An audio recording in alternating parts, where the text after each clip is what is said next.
आज गया जी में हम लोग एक प्रेस वार्ता के लिए आप सभी के बीच में उपस्थित हैं। मैं सम्मानित मंच को प्रणाम करती हूँ और ख़ासकर जो भी हमारी साथ में मैं खुद एक महिला नेत्री होने के नाते आप सभी महिलाओं को प्रणाम करती हूँ। और आज का जो टॉपिक है वो भी कहीं ना कहीं इसी से जुड़ा है। नारी शक्ति वंदन अधिनियम को लेकर के पूरे देश भर में जो माहौल था और प्रधानमंत्री जी, हमारे राष्ट्रीय अध्यक्ष जी, हमारे गृह मंत्री जी सभी के नेतृत्व में एक ऐतिहासिक दिन होने जा रहा था 17 अप्रैल, लेकिन उसको तोड़ा गया, उसकी अवहेलना की गई और उसको बहुत बुरे तरीके से और अलग अलग तर्क वितर्क देते हुए ऑपोजिशन ने उसको काटा। और कहीं ना कहीं महिलाओं के हक़ की जब बात प्रधानमंत्री जी कह रहे थे तो उसको ठुकराया गया। और जिस तरीके से ऑपोजिशन कह रही है कि संविधान की जीत हुई, तो क्या नारी शक्ति की हार संविधान की जीत हो सकती है? तो ये मेरे लिए बहुत हम सभी भारतीय जनता पार्टी और एनडीए गठबंधन की जितनी भी महिला नेत्री हैं उन सभी के तरफ से आज का जो प्रेस वार्ता है वो इसीलिए है क्योंकि हम लोग बहुत खेद व्यक्त कर रहे थे। हम लोग एक तरीके से अपने हाथ में दिवाली के लिए दिए जलाने के लिए पूरे तरीके से तैयार थे, हाथ में दिया लिए, बाती लिए, लेकिन वो दिया जलने नहीं दिया गया। तो उस चीज़ का दुख भी है और मुझे उम्मीद है कि आने वाले समय में फिर से इस पर बात उठे और महिलाओं के हक़ में फ़ैसला लेने के लिए। अब तो जिस तरीके से ऑपोजिशन ने अपनी नारी विरोधी मानसिकता जग जाहिर कर दी है, मुझे लगता है कि इसका खामियाजा उन्हें भुगतना भी पड़ेगा और महिलाएं अपने तरीके से बदला भी लेती हैं। तो जिस तरीके से उन्होंने नारी विरोध में फ़ैसला लिया और इससे नारी के सम्मान में भी ठेस पहुंची, अगर ये बिल पास होता तो जनगणना फिर डिलिमिटेशन के आधार पर सीटें बढ़ती, महिलाओं को 33% का आरक्षण दिया जाता और महिलाओं की भूमिका हमको संसद में देखने को मिलती। और अहम भूमिकाओं में नारी जो हमारी शक्ति है वो आगे आकर के अपनी बातों को रखती, महिलाओं के मुद्दों को संसद में उठाती। लेकिन जो जो प्लान्स थे महिलाओं को आगे बढ़ाने के लिए, जो जो योजनाएं, जो जो नीतियाँ, सभी जिसके लिए हम लोग बेसब्री से इंतज़ार कर रहे थे, तो उसको ठुकराया गया और उसको नेगेटिव वोटिंग की गई। तो इसके लिए हम सभी लोग आहत हैं। दौरान अपने वहाँ चुनाव प्रचार में घूमी हैं, क्या वहाँ का माहौल है?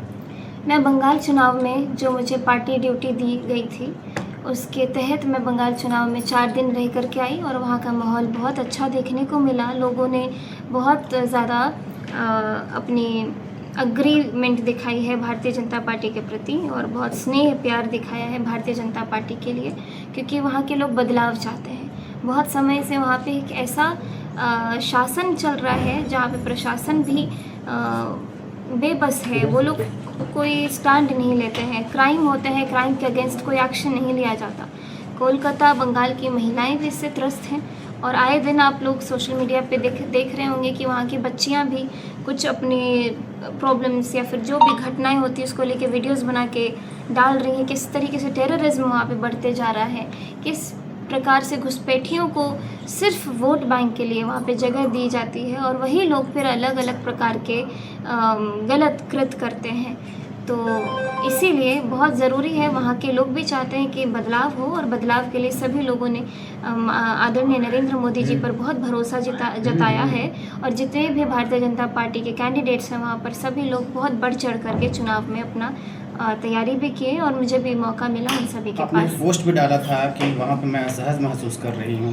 बिल्कुल, जब मुझे ड्यूटी दी जा रही थी मैं पहले महाराष्ट्र गई, महाराष्ट्र जाने के लिए बड़ी उत्सुकता थी मुझे और मैं गई भी तो बहुत अच्छे से और उसके बाद अलग अलग जगह जाके चुनाव प्रचार किया गया। लेकिन जब मेरे पास फ़ोन आया कि आपको बंगाल जाना है तो कहीं ना कहीं मुझे लगा कि मुझे बंगाल नहीं जाना है। मेरा मन नहीं था, उतना मन मान ही नहीं रहा था कि मैं बंगाल जाऊं, क्योंकि मैं अपने फ़ोन पे रोज़ आए दिन ऐसे वीडियोस देखते थे जहाँ पे लोग गाड़ियाँ तोड़ते हैं, शीशा तोड़ते हैं और एक तरीके से अटैक करते हैं।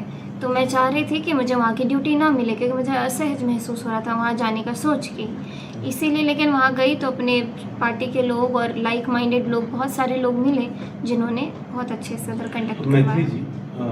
बंगाल की बात करें तो वहाँ महिला ही सरकार है, आप महिला की बात कर रही हैं जी। और एक महिला जो है जिसे जितना अधिकार मिला तो उससे इतना आप त्रस्त हैं। मैं त्रस्त नहीं नहीं, हूँ। भारत त्रस्त है, नहीं, बिहार, नहीं, नहीं। बंगाल त्रस्त है नहीं, उस हाँ, महिला से। बिल्कुल बिल्कुल। और अधिकार मिल गया तो फिर क्या होगा? अब सुनिए ना, अब मेरी बात ये है कि वहाँ की महिलाएं खुद अपनी महिला मुख्यमंत्री से त्रस्त हैं। और ये चीज़ मैंने अभी पहले भी बोला कि किस प्रकार उधर बच्चियों ने अपना समर्थन जताया है कि हमको इस बार बीजेपी को वोट देना है। तो ये बात तो मैं तो बंगाल रहती नहीं हूँ, लेकिन बंगाल की बच्चियाँ जब खुद कह रही कि हमको दूसरी सरकार चाहिए, हमको बीजेपी चाहिए, तब तो आप समझ सकते हैं कि जो खुद वहाँ पे रह रहा है उनकी बात नहीं सुनी जा रही। महिला मुख्यमंत्री होने के बावजूद उधर महिलाएं खुद ऐसा बोल रही कि हमको दूसरी सरकार चाहिए, तो ज़रूर कोई उससे भी बड़ी बात होगी। अभी आपने कहा कि बहुत आहत हैं तमाम चीज़ों को हवाला देते हुए कि बिल पास नहीं हुआ। ये चलिए पुरानी बात हो गई। अब क्या नई बात, क्या इसमें हम लोग कैसे माने कि अब वो अपना संघर्ष मजबूती से रखे हुए? क्या कुछ प्लान है, कोई योजना? आने वाले प्लान, क्योंकि मैं बिहार राज्य में एक कॉन्स्टिट्यूंसी की विधायक हूँ और जितनी भी जगह अलग अलग जगह हम देख रहे हैं कि महिलाओं ने अपने आक्रोश प्रदर्शन किए हैं। और मेरा आज आने का मतलब क्या था? अगर मुझे बुरा लगा इस चीज़ को लेके, आगे भी हम लोग नए नए कदम उठाना चाह रहे हैं, इसीलिए मैं आज आई हूँ। वरना 17 अप्रैल के बाद तो अभी बहुत दिन बीत गए हैं, मैं कितने दिन के बाद आज यहाँ पे आई हूँ। इसे लगातार हम लोग चाहते रहेंगे, अपनी आवाज़ उठाते रहेंगे कि हमको महिलाओं के प्रति वो आरक्षण चाहिए। और मैं अपने केस में बोलूँ, मैं खुद एक ऐसी महिला नहीं हूँ जो मैं चाहूँगी कि नहीं सिर्फ आरक्षण से ही महिला आगे बढ़े। मैं तो इस मानसिकता की भी हूँ, कहीं ना कहीं यही सोचती हूँ कि जिसके अंदर टैलेंट है वो आगे बढ़े, चाहे वो पुरुष हो या महिला। लेकिन जब हम यहाँ देखते हैं कि अपने बिहार के अंदर क्या हुआ, माननीय नीतीश कुमार जी ने सबसे पहले देश में महिलाओं को जब पंचायती चुनाव में आरक्षण दिया, देश में सबसे पहले वो चीज़ बिहार में देखी गई और फिर वो पूरे देश भर में लोगों ने अपनाया। तो कहीं ना कहीं महिलाओं को जब आप उस नीतियों से जोड़ते हैं तो एक गारंटी रहती है। और जब हम डायरेक्टिव प्रिंसिपल की बात करते हैं, जो हमारे संविधान में होता है कि जिनको मजबूती चाहिए, सरकार को ऐसी नीतियाँ बनानी चाहिए ताकि उनको एटलीस्ट एक स्तर तो मिले, एक ऐसा सीढ़ी तो मिले जिस पे वो चढ़ सकते हैं। बाद में जा कर के तो बहुत सारे लोग फिर अपने आप उस तरीके से लड़ने लगते हैं, अपने हक के लिए काम भी करने लगते हैं, उनके पास स्किल्स भी डेवलप होने लगती है। इसलिए हम चाहते हैं कि इसको नीति से जोड़ा जाए ताकि 33% तो एटलीस्ट रिजर्वेशन हो और महिलाओं की बात संसद में रखी जाए। मैम, 90% महिलाओं की राजनीतिक बहुत अभद्र, मुझे लगता है हम सभी इधर महिलाएं बैठी हुई हैं और मैं खुद एक ऐसे परिवार से आती हूँ जहाँ पर हम लोग बहुत ज़्यादा सोचते हैं कि हम जहाँ जा रहे हैं वहाँ माहौल कैसा है। और मेरे पिताजी ने कुछ भरोसा करके ही मुझको राजनीति में आने के लिए पुश किया, प्रेरित किया।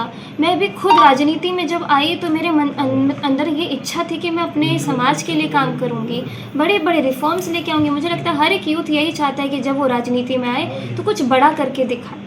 मैं भी उसी मंशा से राजनीति में आई हूँ। लेकिन जब मैं अपने ही राजनीतिक परिवार में एक ऐसा अभद्र टिप्पणी, बयान किसी पर्टिकुलर फील्ड के लिए देख रही हूँ कि महिला राजनेत्री जो हैं, महिला नेत्री जो हैं, उनके ऊपर उन्होंने इतने बड़ा लालछन लगाया है, तो सोचिए कि मैं कितना बुरा लग रहा होगा, एक महिला होते हुए हम लोग को कितना ख़राब लग रहा होगा। तो ये तो सामाजिक मुद्दा है और मुझे लगता है कि ऐसों को तो आकर के माफ़ी भी मांगनी चाहिए। और मुझे नहीं लगता वो माफ़ी मांगे भी तो हम उससे हम उनको माफ़ कर पाएंगे, क्योंकि उन्होंने बहुत ज़्यादा बड़ा आघात किया है। मैम, ये तो मीटू का भी दौर है, बड़ी सेलिब्रिटीज अपनी बातें रखी हैं, तो इससे क्या लेना देना है?